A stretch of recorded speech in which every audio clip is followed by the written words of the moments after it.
If the ocean doesn't reach a point of equal and opposite force, it will just engulf the entire planet, right? There has to be an equal and opposite force at some point. I'm not talking about freeing every single person from the matrix. I'm talking about freeing enough people who are ready to understand how the world really works so that there's an equal and opposite force to the tirade of bullshit, the absolute clown world bullshit they're trying to push on all of us. If nobody stands up to it, we're gonna end up just swallowing it all. Yeah. It's garbage. So you need to have an equal army on the other side. Money is certainly related to power, but the true power of the world is influence. I am currently one of the most powerful people on the planet. I can influence millions and millions and millions of young people with my mouth alone by speaking. That's why they fear me.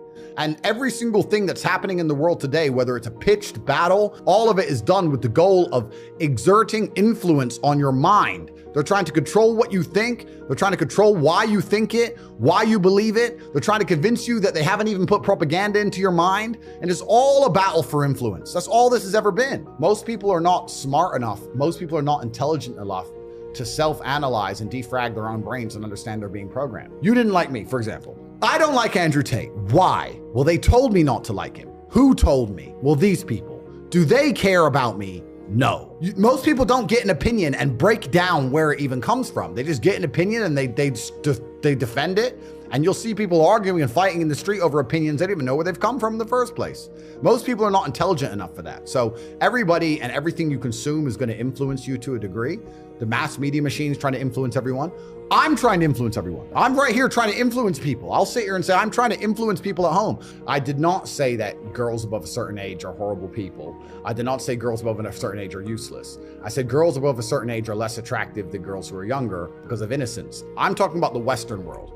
And in the Western world, there's no girl at age, 32 in Las Vegas who is pure. Not a single one on the planet. So we can't sit here and apply what I'm talking about for the Western world to the Middle Eastern world. I'm under attack every single day. They're attacking my character. They're attacking my integrity. They're attacking my finances. They're attacking my freedom. They're attacking my companies. Every single day I wake up and there are people on the planet whose goal is to attempt to destroy me. So I am under attacks. I was kind of up and down. I was working in the fish market, but I was still fighting at the same time. I was training. Obviously, I was really young. Started to make a little bit of money fighting, but not much. And then I had different jobs. I sold television advertising and worked for an advertising company, etc. And I had my own business for a while trying to sell TV advertising. And I had a bunch of sales jobs back and forth, worked for car sales. I'd always been doing this and that, going from place to place. Unless it was a sales job, I never really took it that seriously because it was the unlimited commission that I found attractive. But outside of sales jobs, I just did my very best I did a whole bunch of things. It's been an eclectic, long, interesting journey. So I grew up with a bunch of very close Muslim friends, and I've always been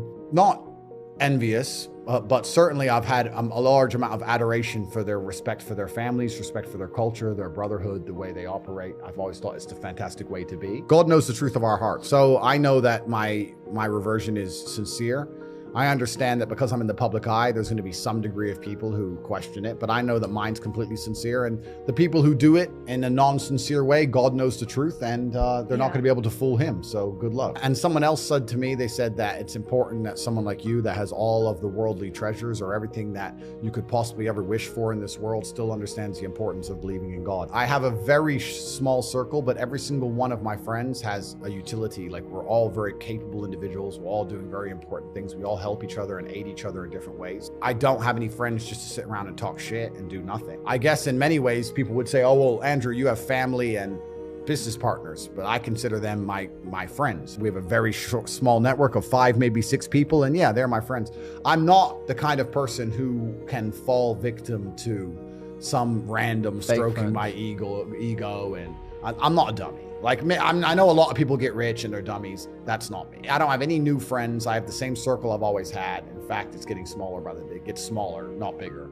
I don't have these random friends I party with, none of this kind of crap. I provide value by default, by being me. That's who I am. If you're going to be my friend, you need to provide some value to my life. Now, a lot of people, when they have friends, the value that's provided by their friend is that their friend makes them laugh or that their friend is funny. Well, I don't need that crap. I'm busy, right? So I need someone who's actually useful to me at real things. It's not a shallow way to look at it, because people say that's shallow. Not at all. I think that in true friendship, in true relationships, whether it's man-woman or man-man or woman-woman, there needs to be an exchange of value. People need to both gain and receive value, and that's how you build true friendships. So you need to become useful to me. And the problem with doing that is that I already have extremely useful people around me. We can already do everything. I don't need anybody. So when someone comes and goes, hey, I'd love to know you, Why? What do you want to do? Sit around, talk shit? Like, what do you want to do? Like I'm trying to do X, Y, Z. I'm fighting the Matrix. Can you fight the Matrix? Can you fight? If they can't do anything, I don't want to hang around with them. There's a time when it comes to work smart. And most people are trying to do the smart work before they do the hard work. It's kind of like talent. You don't notice if you're talented at something till all the hard work's done. I could be the most talented tennis player in the world, but I don't play tennis. So if I go down the tennis court, Joe Schmo is going to smoke me. I don't get to see my talent until I've worked so hard that I'm in the top 1%, and now I'm beating them because I have some God-given gift. You have to do the hard work first. If there's no hard work, there's no smart work. So someone's going to sit there and go, I work smart, I don't work hard, so I only have to work an hour a day. If working smart gets you a lot done in an hour a day, then you should work smart for 12 hours a day and get 12 times the work done. I am absolutely and utterly a believer in hard work. I'm a proponent of hard work. I have all this money and all I do is work. My entire life is work. This podcast is work. I'm getting in the car and going to another meeting, work. It's all work. My entire life is work. And people don't want to look at life that way. They want to talk about work-life balance and being lazy and all this crap. I don't believe in any of that. I believe in if you want to win, you have to outcompete the man who's prepared to do nothing but work. It's player versus player. If you're going to sit there and go, I don't want to work more than an hour a day, well, the guy who does want to work more than an hour a day is going to beat you. And no matter how smart you are, there's always a smart dude who's doing the same smart work you are for more hours than you're doing it. That's just the nature of the game. And this is why we talk about things like passive income. Passive income's a scam. I'm tired of people coming to me saying, I want to make passive income. And I sit there and say, it's not about it being a scam. It's about the mentality towards it is a scam. Look, everyone loves passive money, right? I make money as I sleep. I get it. You need to de-link your time to your money, because if you're only working for money, you run out of time, you can't make enough money. I understand all those principles. My point is, if you have no money and you're coming to me saying, I want to make passive income, why are you not making active income? Get up off your ass and work first. Because there's no such thing as completely, truly 100% passive. You're going to have to check on it. You're going to have to maintain it. But the idea that people with no money are already so concerned with making money without work is amazing to me. You should be worried about active income. If you show me, if I'm a brokey and you show me how to make $1,000 an hour, I don't sit there and go, okay, but how can I make that passive? I go, cool, I'm making $18,000 a day because I'm going to work. You don't need to worry about passive income until you have no more time. I look at passive income because I have 18 hours a day I work. When all 18 of those hours are done and my workload still isn't finished, I have to find a way to make some of those income streams passive, either via staff or whatever else. Yep. And that's how I work smart. I use all of my time, and when all my time is done, now I have to become more efficient so that I can get more done within the same time frame. To sit there and say, I don't want to use my time, so I want passive income is dumb shit. The 16-year-old making 45 grand a month, if he was to sit to me and go, I don't want to make the TikToks, I want someone else to do it, make it passive, that he wouldn't be making any money. He's just working. You have to just work. At some point you have to bite the bullet and just work. So when someone comes to me talking about passive income and they're a brokey, I'm like, you are just lazy. Lazy people never get anywhere in life, doesn't matter what it is. Doesn't matter if it's tennis or money. If you're lazy, you're never going to get there. A lot of people with no money are really, really arrogant. I know a lot of broke people who are very arrogant. People will shield laziness with anything. No one wants to admit they're lazy. So they'll shield it with disbelief. That's a scam. Or, I don't work hard, I work smart.